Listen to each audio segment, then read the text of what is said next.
하나님의 말씀 창세기 41장 37절로 마지막 57절까지 말씀입니다.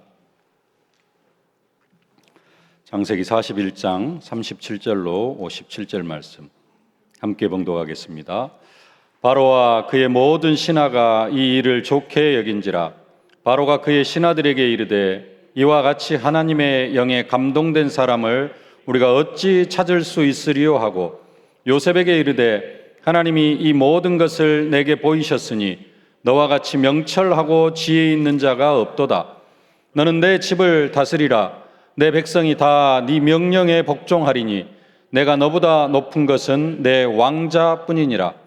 바로가 또 요셉에게 이르되 내가 너를 애굽 온 땅의 총리가 되게 하노라 하고 자기의 인장 반지를 빼어 요셉의 손에 끼우고 그에게 세마포 옷을 입히고 금 사슬을 목에 걸고 자기에게 있는 버금수레에 그를 태우매 무리가 그의 앞에서 소리 지르기를 엎드리라 하더라.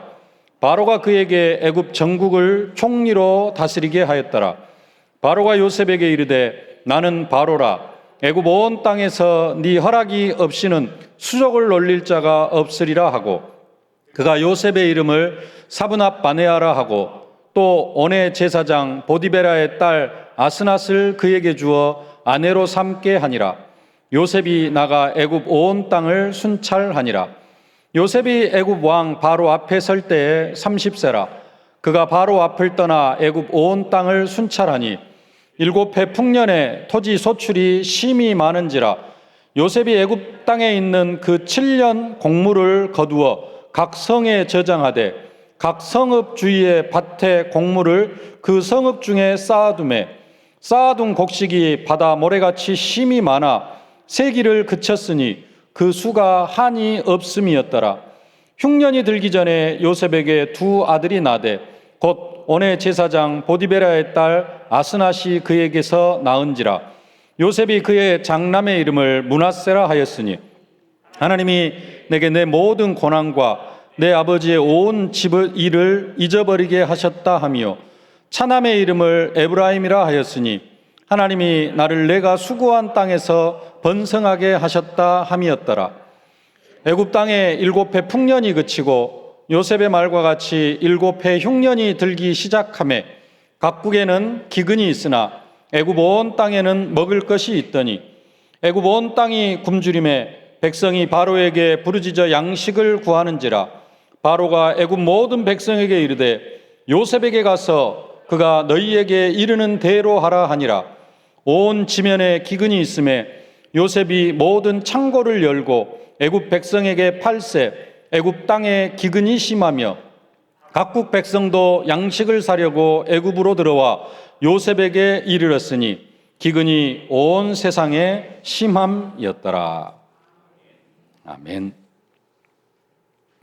하나님의 시작 세계복음화라는 제목입니다. 하나님의 시작이 세계복음화였다. 창세기 12장에 이스라엘의 역사가 시작이 되어집니다. 그 전까지는 어떻게 보면 인류의 역사고요. 그것도 하나님의 역사겠, 하나님 나라의 역사겠습니다만은 이제 하나님께서 아브라함을 부르셔가지고 이스라엘 한 나라를 만드실 것을 작정을 하십니다. 그때 하나님께서 아브라함에게 하신 말씀이 있는데 그 말씀이 결국은 뭘 선포하시는 말씀이냐면은 하나님께서 세계복음화를 하시겠다라는 선포의 말씀입니다. 창세기 12장 3절 말씀인데 함께 봉독하십시다. 너를 축복하는 자에게는 내가 복을 내리고 너를 저주하는 자에게는 내가 저주하리니 땅의 모든 족속이 너로 말미암아 복을 얻을 것이라 하신지라. 땅의 모든 족속이 너로 말미암아 복을 얻을 것이다. 육신적인 복도 있습니다만 영적인 복을 얻을 것을 약속하고 계시는 것입니다. 이게 이 언약이 이제 사도 바울을 통하여서 로마 복음화로 성취가 되어지는데 그리고 또 시대마다 좀 어떻게 그 세계 복음화의 역사들을 이루어가는데 그게 가장 1차적으로 어디에서 성취되어지느냐? 요셉에게서 성취가 되어집니다. 오늘 57절 말씀 같이 한번 봉독하겠습니다. 각국 백성도 양식을 사려고 애굽으로 들어와 요셉에게 이르렀으니 기근이 온 세상에 심함이었더라. 각국 백성이 온 땅 천하가 흉년든다 그랬어요.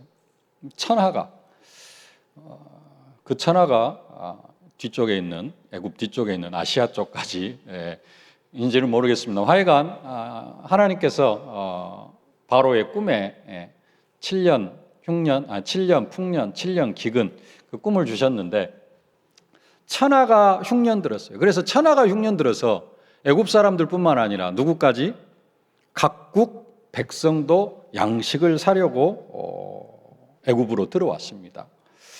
이게 이제 아브라함을 통하여서 하신 약속, 모든 족속이 땅의 모든 족속이 너로 말미암아 복을 받을 것이라라는 그러한 언약의 성취로 볼 수가 있습니다. 이 말씀을 좀 구체적으로 보기 전에 이제 42장부터 보면은 42장부터 50장까지의 내용을 보면은 무슨 내용이 나와 있냐면은 요셉의 형들과의 만남, 그래가지고 아버지까지 이제 애굽으로 들어오게 하는, 그리고 이제 좀 마지막에 가면은 이제 야곱이 12아들을 축복하는데 특별히 유다 지파를 통하여서 홀이 떠나지 아니하고 거기를 통해 유다 지파를 통하여서 그리스도가 오실 것을 약속하시는 그런 말씀입니다. 근데 여러분 성경을 보면서 그런 생각 좀 안 해보셨습니까? 이 창세기 42장부터 거의 49장까지 요셉이 형들을 아버지를 이제 애굽으로 불러들이기 위한 과정이죠. 근데 그 과정을 성경은 2, 3, 4, 5, 6, 7, 8, 9, 8장이나 되는 어마어마한 분량을 들여가지고 요셉과 형들, 요셉과 요셉의 아버지의 그 만남을 기록하고 있습니다. 성경은 그리스도의 오실 길을 이야기한다고 하는데 요셉의 가정사를 그렇게 세세하게 요셉이 이렇게 하고 막 돈주머니 가서 넣어가지고 보내고 형들이 막 두려워 떨고 막 그런 내용들을 너무 세세하게 기록하고 있어요. 왜 그럼 성경은 이 부분을 그렇게 세세하게 기록하고 있을까요? 언약 관점에서 보지 아니하면은 왜 이렇게 별로 중요하지 않은 것 같은 그러한 일들을 이렇게 기록할까라고 생각할 수 있습니다만은 이 부분까지도 뭐냐면은 하나님의 언약 성취의 내용이라는 겁니다. 하나님께서 요셉을 부르실 때 요셉에게 처음에 2가지 꿈을 허락하셨습니다. 첫 번째 꿈은 요셉의 곡식단은 일어서고 형들의 곡식단이 요셉에게 절하는 꿈이었습니다. 그리고 2번째 꿈은 해와 달과 11별이 요셉에게 절하는 꿈이었어요. 그러죠? 우리는 이것을 그냥 요셉이 애굽의 총리가 되어지고 어떤 왕적인 위치에 올라가는 그러한 부분으로, 그래서 애굽 복음하고 애굽 복음하고 세계 복음하는 그러한 의미로 해석을 합니다. 맞습니다. 오늘 57절을 통하여서 그 언약이 성취가 되어졌어요. 요셉이 애굽의 총리가 되어졌습니다. 그리고 바로도 선언합니다. 내가 네보다 높은 것은 이 왕자뿐이다. 그러면서 인장 반지, 왕의 인장 반지를 요셉에게 끼워주고 버금술에 태워가지고 돌게 하고 요셉이 애굽의 총리가 되어주고 해와 달과 11별이 절할 수밖에 없는 그러한 위치까지 올라갔어요. 근데 하나님께서 꾸게 하신 11곡식단이 절을 했어요, 안 했어요? 아직 안 했어요. 해와 달과 11별이 절을 했어요, 안 했어요? 안 했어요. 42장부터 49장까지의 내용은 뭐냐면은 그 해와 달과 11별이 절하는 꿈의 성취의 과정입니다. 언약의 성취의 과정입니다. 11곡식단이 요셉에게 절하게 되어지는 그 요셉에게 주신 창세기 37장에서 요셉에게 주신 언약이 성취되어져 가는 과정을 세세하게 그리고 있는 겁니다. 그래서 이 지금 그 형들과의 만남 이런 내용들 갔다가 다시 오고, 누구야, 베냐민을 데리고 와라. 하여간 이런 내용들이 세세하게 기록이 되어져 있는 겁니다. 이게 뭐다? 하나님의 언약이 성취되어져 가는 과정을 그린 것이다. 단순하게 요셉 가정의 개인사를, 요셉이 형들 만나기 위한 어떤 그런 과정을 그리기 위한 것이 아니고 하나님의 언약이 성취되어져 가는 내용을 구체적으로 묘사하고 있는 내용이라는 겁니다. 아까 읽었던 57절 말씀도 그냥 보면 흉년이 들었기 때문에 각국 백성들이 이렇게, 각국 백성도 양식을 사려고 애굽으로 들여와. 뭐 천하가 흉년 들었으니까 그냥 양식을 사러 왔는갑다 할 수 있습니다만은, 그러나 그게 아니라는 겁니다. 창세기 42장부터 50장까지가 요셉에게 주신 해와 달과 11별이 절하는 그 꿈의 성취라고 한다면은, 오늘 본문 57절은 의미상으로는 요셉에게 해와 달과 11별이 절할 수밖에 없는 그러한 어떤 그 상태의 성취이기도 합니다만은, 또 한편으로는 아브라함에게 약속하셨던, 아까 창세기 12장 3절, 땅의 모든 족속이 너로 말미암아 복을 얻을 것이라 하신지라, 이 언약의 말씀이 성취되어지는 현장이라는 겁니다. 하나님은 아브라함에게 땅의 모든 족속이 너로 말미암아 복을 받을 것이라 하신지라, 우리는 이 언약이 언제 성취되어지는 것으로 알고 있어요? 예수 그리스도를 통하여 성취되어지고, 그리고 이제는 언제? 예수님 재림하실 때 그때 성취되어지는 것으로만 생각하고 있는데, 사실은 이 언약이 창세기에서, 창세기 12장에서 이스라엘 민족을 이렇게 만드시려고 아브라함을 부르시면서 선언하셨던, 약속하셨던 그 언약이 언제요? 4대 만에 요셉에게서 성취되어지는 그러한 모습을 지금 그리고 있다라는 사실입니다. 우리는 성경 하면은 창세기 3장 15절, 인간이 범죄하자마자 하나님이 창세기 3장 15절 여자의 후손을 약속하시고, 그 여자의 후손이 오셔가지고 인간의 몸을 입고 오셔가지고 십자가에 못 박혀 죽으시고 부활하심으로 사단의 머리를 깨트리고, 그리고 나서 이제 바울을 통하여서 로마 복음화 이루셨고, 우리와 우리 후대를 통하여서 세계 복음화 237 5전 종족 복음화를 이루어 갈 것으로 그렇게 이해를 하고 있는데, 맞습니다. 그것도 맞는데, 근데 하나님은 그 언약이 언제요? 요셉 시대에 요셉을 통하여서 성취되게 하셨다라는 사실입니다. 땅의 모든 족속이 너로 말미암아 복을 받을 것이다. 하나님은 약속대로 이러한 축복을 누구에게까지 허락해 주셨느냐? 나에게까지도 허락해 주셨습니다. 땅의 모든 족속이 너로 말미암아 복을 받을 것이다.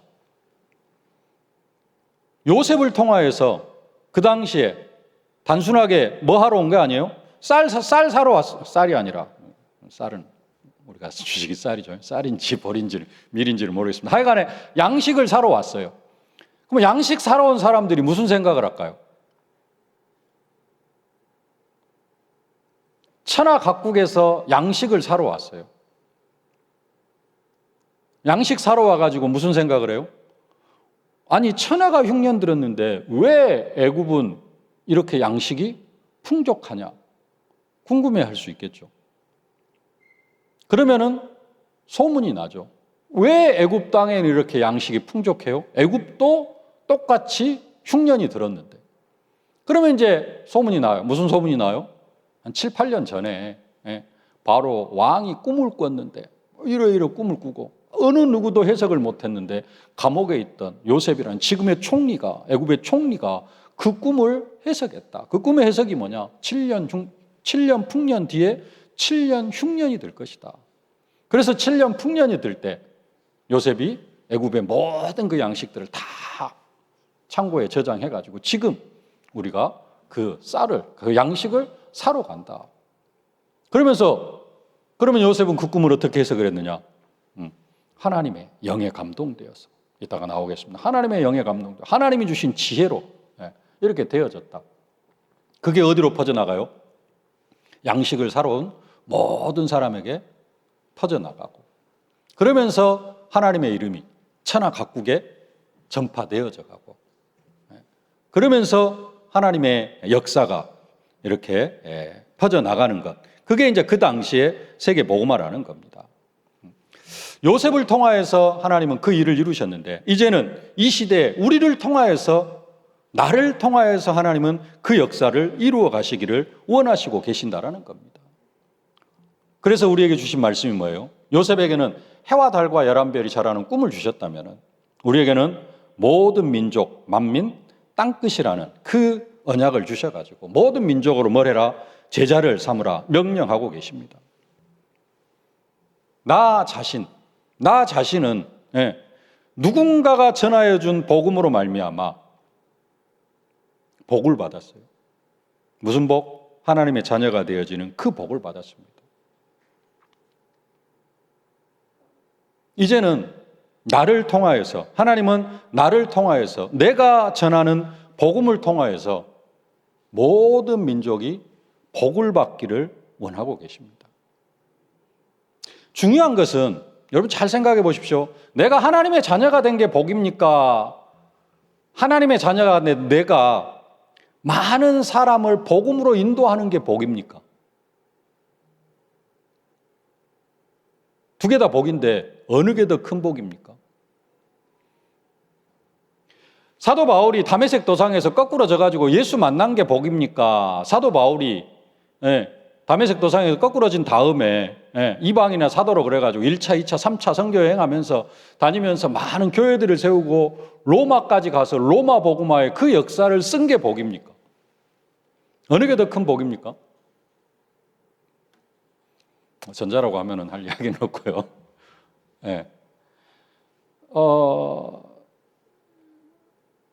다메섹 도상에서 예수를 만나지 못했다면은 로마 복음화의 축복도 누리지 못했겠죠. 그래서 다메섹 도상에서 예수를 만난 것도 복입니다. 근데 문제는 뭐냐면은 사도 바울은 다메섹 도상에서 예수를 만나고 이방인의 사도로 부름을 받아가지고 로마 복음화까지 쓰임을 받습니다. 근데 똑같이 그렇게 부름을 받았는데도 로마 복음화에 쓰임 받지 못하고, 로마 복음화까지는 아니라 할지라도 지역 복음화에 쓰임 받지 못하고 인생을 마감한 사람들이 수두룩하다라는 겁니다. 하나님께서 사도 바울에게만 이방인의 사도, 사실은 이방인의 사도로만 말씀을 주셨지 로마까지 복음화해라라고 말씀 주시지는 않았습니다. 사도 바울이 복음 전하는 중에 자기가 뜻을 정했어요. 로마도 보아야 하리라. 아, 진짜 로마 복음화 해야 되겠구나. 로마 가서 복음 전해야 되겠구나. 뜻을 정한 겁니다. 사도 바울을 이방인의 사도로 부르셨다면은 모든 언약 백성들은 뭘로 부르셨어요? 모든 민족, 만민, 땅끝까지 이르러가는 제자들로 부르셨습니다.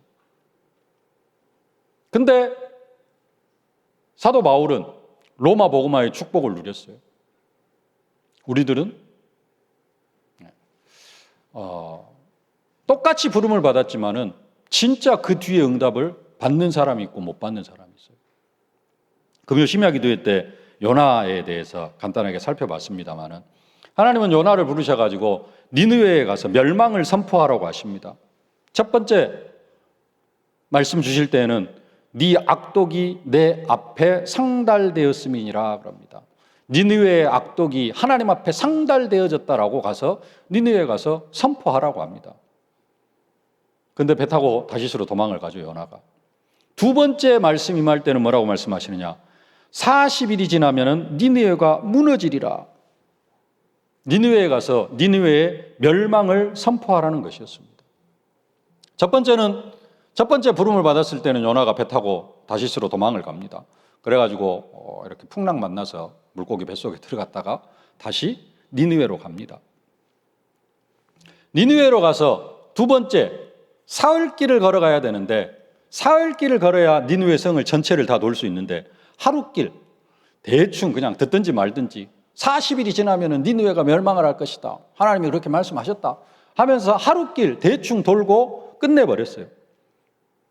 근데 기적이 일어납니다. 니느웨 백성들이 왕부터 짐승들까지 금식을 선포하고 회개를 하기 시작을 합니다. 죄를 뒤집어쓰고 죄를 지었다라는 겁니다. 우리가 하나님 앞에 죄를 지었습니다. 우리를 용서해 주십시오. 우리가 회개하고 금식하면 하나님께서 혹시 그 40일이 지나면 니느웨 성이 무너질 것이라고 말씀하셨는데 그것을 거두실 수도 있다. 이런 믿음을 가지고 니느웨 백성들이 왕부터 짐승까지 금식을 시작을 합니다. 하나님이 어떻게 하십니까?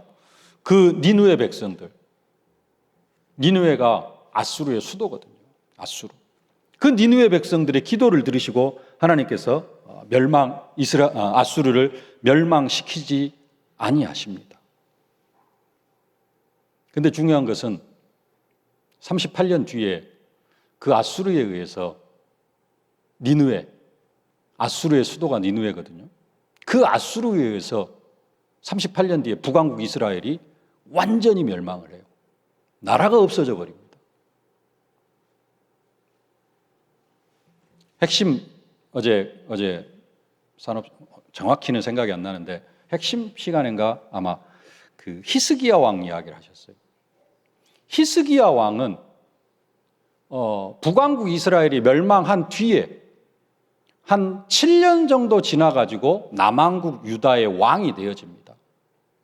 그리고 북왕국 이스라엘이 아수르에 멸망되어진 지 한 21년 뒤에 히스기야가 왕이 되어졌을 때 아수르 왕 사네립이 아수르 군사 18만 5천 명을 끌고 남왕국 유다를 점령을 하려고 포위를 했어요. 그 앞에 것도 있습니다만은 결론만 이야기하면은 18만 5천 아수르 군사를 끌고 와가지고 예루살렘 성을 완전히 포위를 했어요. 성문을 꽉 닫고 있으니까 들어오지는 못해요. 근데 이 시간이 길어지니까 예루살렘 성에서 먹을 것이 없어집니다. 내 아들 잡아먹자 막 이런 일까지 일어납니다. 근데 히스기야가 하나님 앞에 기도하니까 하나님께서 하루아침에 그 아수르 군사 18만 5천을 송장 만들어 버립니다. 다 죽여버려요.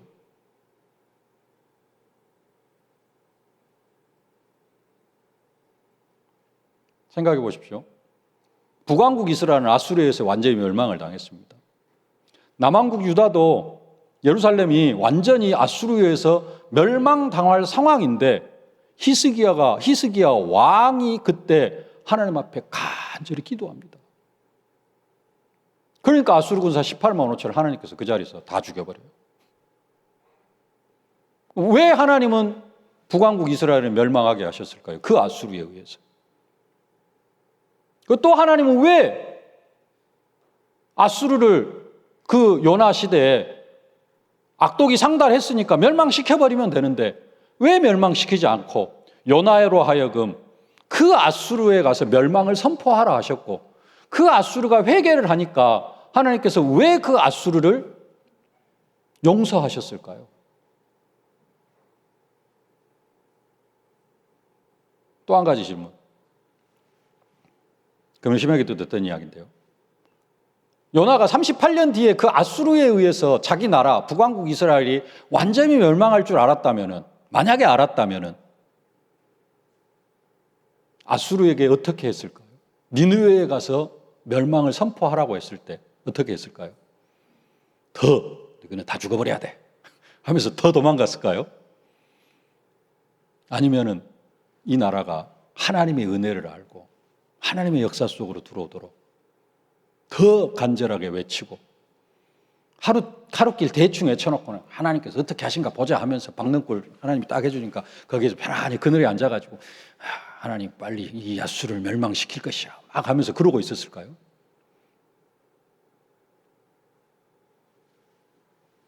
제가 만약에 38년 뒤에 요나는 몰랐지만은 제가 만약에 38년 뒤에 요나 입장에서 아수르가 북왕국 이스라엘을 완전히 멸망시킬 그러한 계획을 알고 있었다면은 아수르가 더 복음 받을 수 있도록 회개하면 그걸로 끝나는 것이 아니라 계속해서 지속적으로 앗수르에 들어가가지고 하나님의 은혜가 이런 것이다. 너희들은 하나님의 은혜 때문에 지금 이렇게 멸망을 받지 않았다. 우리는 하나님의 은혜 가운데 살아가는 백성이다. 계속해서 지금으로 하면은 다락방하고 전도운동하고 하지 않았을까? 그런 생각을 해봤습니다. 니느웨를 향한 하나님의 마음, 요나에게 왜 니느웨로 가라 그랬느냐? 하나님의 선교입니다. 하나님의 선교. 선교 안 하니까 어제 유 목사님도 그 산업선교 때인가 서론에서 그 정리를 해주셨는데 선교 안 하니까 망해요. 멸망해요. 하나님은 시작부터 모든 족속이 복을 받기를 원하셨고요. 그 하나님의 마음은 지금도 변함이 없는 줄로 믿습니다. 하나님은 요셉에게 해와 달과 11별이 자라고 곡식다란이 자라는 꿈을 주신 것처럼 동일하게 우리에게도 무슨 언약을 주셨어요? 모든 민족, 만민, 땅끝이라는 어린 양을 먹이라는 그 언약을 우리에게 허락해 주셨습니다. 하나님 이 언약을 우리를 통하여서 반드시 성취시키실 것으로 믿습니다. 이를 위하여서 우리가 붙잡을 언약, 요셉처럼 진짜로 쓰임받기 위하여서, 사도 바울처럼 끝까지 쓰임받기 위하여서 붙잡을 언약, 첫 번째입니다. 하나님의 영에 감동된 사람. 하나님의 영에 감동된 응답을 누려가실 수 있기를 주님의 이름으로 축복합니다. 요셉은 어떤 사람이었어요? 하나님의 영에 감동된 사람.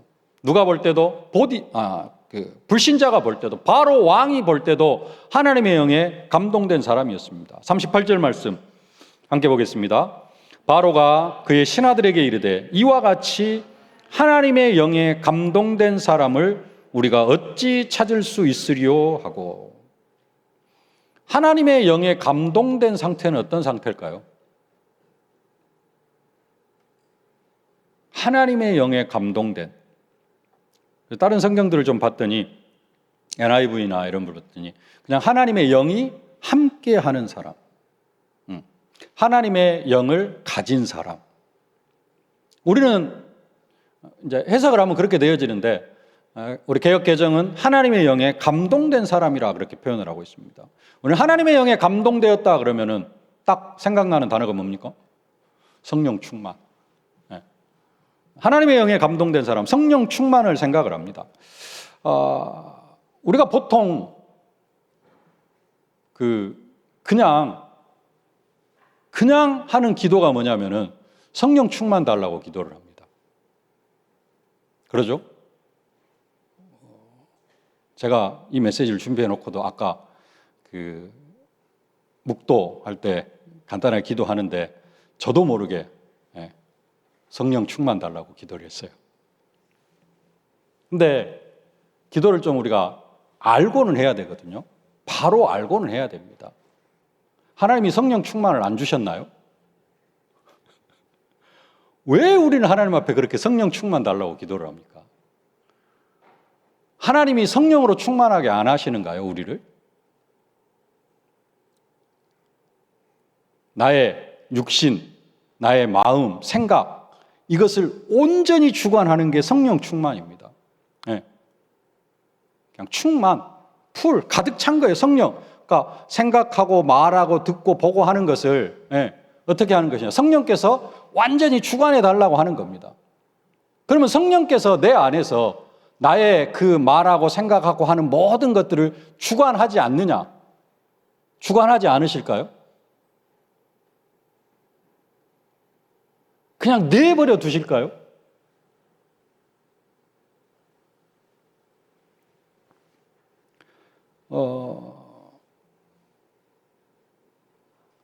성령은 내 안에 24시 함께 하시면서 사실 나를 늘 성령으로 충만하게 하십니다. 문제는 뭐냐? 내가 그 성령의 충만한 역사를 늘 거부한다는 겁니다. 그리고 어떻게 살라 그래요? 내 방식대로 살라 그래요. 내 옛날 체질대로 살라고 하는 겁니다. 말씀은 이렇게 하는 것이 맞아 하는데 뭐가 더 편해요? 옛날 체질이 더 편해요. 구원받기 전에 체질이 편하고 구원받기 전에 그 삶이 더 편해요. 쉽게 유 목사님 요즘 계속 무슨 메시지 하시느냐? 24 뭐 해라? 호흡해라 그럽니다. 호흡 되나요? 호흡이 되나요? 24 호흡이 돼요? 안 돼요. 뭐가 편해요? 그냥 숨 쉬는 게 편해요. 헐떡헐떡 하면서 숨 쉬는 게 편해.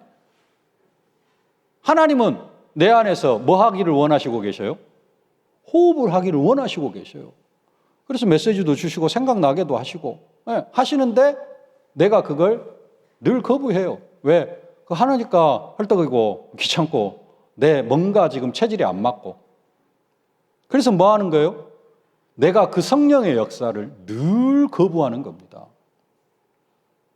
그래 놓고 기도는 뭐라 그래요? 하나님 나에게 성령의 충만함을 주십시오.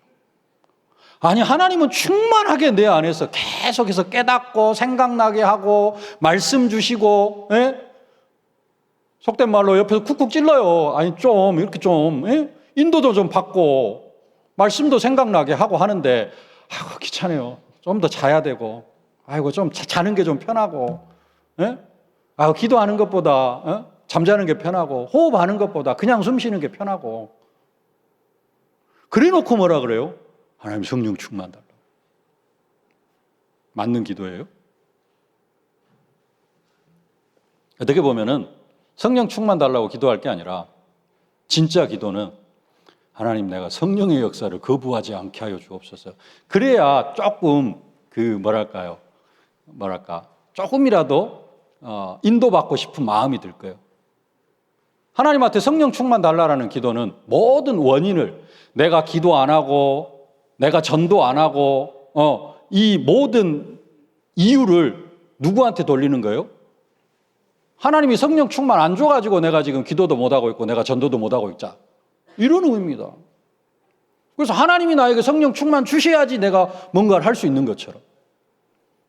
아니요, 하나님은 다 줬어요. 뭐가 부족한데요? 다 줬는데 내가 시간 거부하면서 기도도 못하겠고 전도는 딴 사람이 장로님이 하시고 목사님이 하시고 나는 못하고 거부하면서 하나님의 영에 감동된 사람, 성령의 능력을 더하여 달라고 기도합니다. 하나님이 능력을 내게 더하여 주옵소서. 다 줬다 그럽니다. 다 줬다. 믿고 행하면 된다 그럽니다. 하늘과 땅의 모든 권세를 가진 예수님이 성령으로 나와 함께 하십니다. 뭐가 더 필요합니까, 사실? 능력이 더 필요합니까? 더 이상 필요한 거 없어요, 사실은. 예수가 나와 함께 하는 게 그걸로 끝입니다, 사실은. 문제는 뭐예요? 우리의 믿음이 없는 거고. 문제는 뭐예요? 내가 그 성령의 역사를 계속해서 거부하는 겁니다. 새벽에도 말씀드렸죠. 오직 성령이 너희에게 임하시면 너희가 권능을 받고 그랬어요. 성령이 우리 안에 들어오셨습니다. 우리는 어떤 상태예요? 권능을 이미 받았어요. 귀신도 쫓아내고 병든 사람에게 손을 얹으면 병도 나을 수 있고 하는 그런 권능을 우리에게 다 허락해 주셨습니다. 그런데 문제는 뭐예요? 우리가 안 믿는 것. 그리고 그 성령의 역사를 거부하는 겁니다. 하나님의 영에 감동된 사람 그랬는데요. 성경대로 하면은 진짜 우리가 세계복음화 하나님 우리를 통하여서 모든 민족 만민 땅끝까지 오늘 선교주일인데 땅끝까지 우리를 증인으로 만들어 가시려고 하시는데 요셉은 하나님의 영에 감동된 사람이었습니다. 사실 우리도 하나님의 영에 사실적으로 감동되어진 사람입니다. 문제는 뭐냐? 우리가 그 성령의 하나님의 영의 역사를 너무나도 많이 거부하고 있는 거예요. 그래서 그걸 아시고 뭐 해야 돼요? 기도를 해야 됩니다. 그냥 우리가 성령 충만 달라고 기도할 때도 하나님이 안 주셔서 성령 충만 달라고 하는 게 아니라 그 의미를 뭘로 바꿔서 말로는 성령 충만이지만 성령 충만 달라고 기도할 수 있습니다만은 의미는 하나님 내가 성령의 역사를 거부하지 않게 하여 주옵소서. 하나님이 우리를 인도하지 않습니까? 우리 발걸음 하나하나까지도 인도하시고요. 세밀하게 인도하십니다. 근데 문제는 뭐예요? 내가 그 성령의 역사를 거부하고 내가 살고 싶은 대로 사는 게 문제죠. 우리는 하나님의 영에 감동된 사람입니다. 요셉처럼 우리를 하나님의 영이 강권적으로 주장을 하고 있어요. 요셉은 그 성령의 역사를 따라간 겁니다. 우리는 환경 보고 문제 보고, 요셉은 형들이 팔아도 형들이 웅덩이에 던져버려도 별 문제가 안 돼요. 근데 우리는 형들이 뭐라 그러면은 거기에 푹 빠져가지고, 어디에 빠져요? 하나님의 영에 감동된 게 아니라, 하나님은 그 시간에도 요셉을 주관했던 것처럼 우리를 붙들고 주관하고 계시는데, 우리는 요셉처럼 그 성령의 인도를 받는 것이 아니라 그 문제 속에 빠져가지고 거기서 헤어나오지를 못하는 거예요. 내가 그 속으로 들어가는 겁니다, 사실은. 하나님, 그게 무슨 길이에요? 형들이 요셉을 웅덩이에 빠치고 종으로 파는 것은 어디로 가는 길이에요? 애굽으로 가는 길입니다. 나는 애굽 가기 싫다라는 거죠. 나는 애굽의 총리 되기 싫다라는 것이죠. 뭐가 좋아요? 아버지 사랑받고 살아가는 게 더 좋고. 그러니까 이제 거기에서 원망, 불평이 나오고 성령의 역사를 거부하고, 하나님의 영에 감동된 그 응답과 축복 누리실 수 있기를 주님의 이름으로 축복합니다. 그리고 요셉은 명철하고 지혜 있는 사람이었다 그럽니다. 솔로몬은 하나님이 주시기 좋아하시는 그 은혜가 뭐냐면은 지혜인데요. 예. 솔로몬은 왕이 되어져 가지고 자기 백성들을 잘 다스릴 수 있게 해달라고, 그래서 하나님 앞에 지혜를 달라고 기대를 했습니다. 근데 사실 지혜와 명철은 예수를 믿으면은 자연스럽게 따라오게 되어져 있습니다. 네. 구해야 되는 것이 아니라 당연히 지혜가 따라오게 되어져 있어요. 요셉은 보디발이 볼 때도 명철하고 지혜로운 사람이었고요. 또 바로 왕이 볼 때도 지혜롭고 명철하고 지혜로운 사람이었습니다. 오늘 39절 말씀 다시 한번 보겠습니다.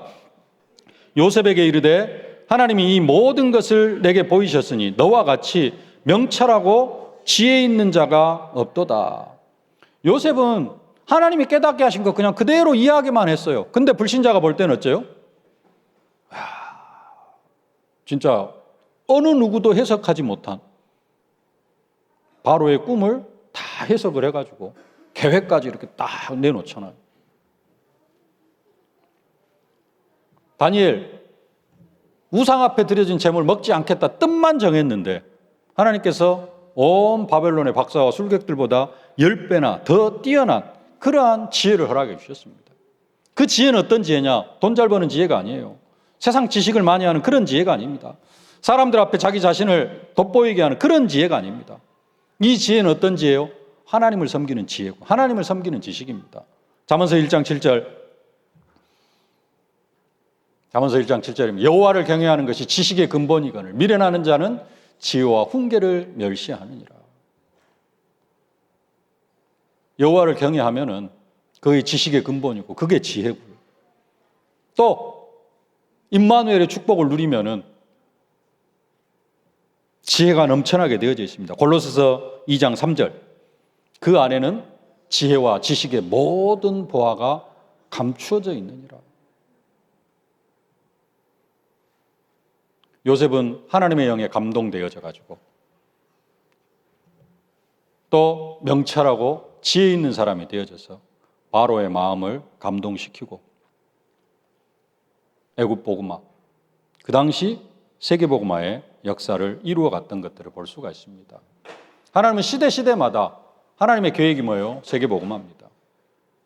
하나님은 요셉을 통하여서 그 당시 세계 복음화 이루시기를 원하셨고 또 바울을 통하여서 로마 복음화를 이루시기를 원하셨고 하나님은 이 시대 우리를 통하여서 뭐 하기를 원하셔요? 237 5천 종족 복음화를 이루어 가기를 원하시고 계십니다. 누구를 통하여서? 우리를 통하여서요. 요셉은 뭘 통하여서? 하나님의 영에 감동되어져서 하나님이 주신 지혜와 명철을 가지고 애굽을 복음화하고 모든 민족들을 복음화했습니다. 이제는 우리도 사실은 하나님이 성령으로 우리를 24시 감동하고 계십니다. 우리는 하나님의 영에 감동된 사람이에요. 문제는 뭐다? 우리가 하나님의 그 성령의 역사를 뭔만 하지 말자? 거부하지 말자. 거부하지 말자. 하나님의 뜻 하면은 대충 알잖아요. 오늘 이걸 해야 되냐 저걸 해야 되냐 했을 때 하나님의 뜻이 뭔지는 알잖아요. 근데 뭐 할 때가 많아요? 거부할 때가 많아. 거부만 안 하면은, 하나님의 역사를 거부하지만 않으면은 기적이 일어날 줄로 믿습니다. 하나님의 역사를 거부만 하지 않으면은 진짜 세계복음화 금방 되어질 거예요. 우리는 너무 하나님의 역사를 많이 거부를 합니다. 하나님의 영에 감동된, 그래서 하나님이 주신 지혜와 명철로 요셉처럼 세계복음화에 쓰임받는 저와 여러분들이 되어지실 수 있기를 주님의 이름으로 축복합니다. 살아계신 아버지 하나님, 은혜와 사랑을 진심으로 감사를 드립니다.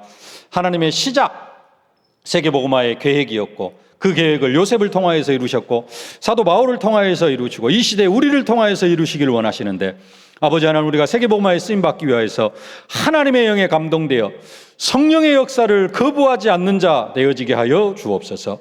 성령의 사실적인 인도를 받는 저희들 되게 하여 주옵시고, 하나님 주시는 지혜와 명철로 하나님 저 세상을 복음으로 정복해 나아가는 전도자들 다 되게 하여 주옵소서. 예수님의 이름으로 기도하옵나이다. 아멘. 만왕의 왕이 되신 우리 구주 예수 그리스도의 은혜와 우리 아버지 하나님의 무한하신 사랑하심과 우리를 237 5천종족 살릴 증인으로 만들어 가시는 성령의 충만하신 역사가, 성령의 역사를 거부하지 아니하고 하나님 주신 지혜와 명철로 땅끝까지 이르러 증인되어지기를 소망하는 모든 전도자들 머리머리 위에, 저들의 가정과 현장, 자녀, 산업, 기도 제목 위에 이제로부터 영원토록 항상 함께 계실지어다. 아멘.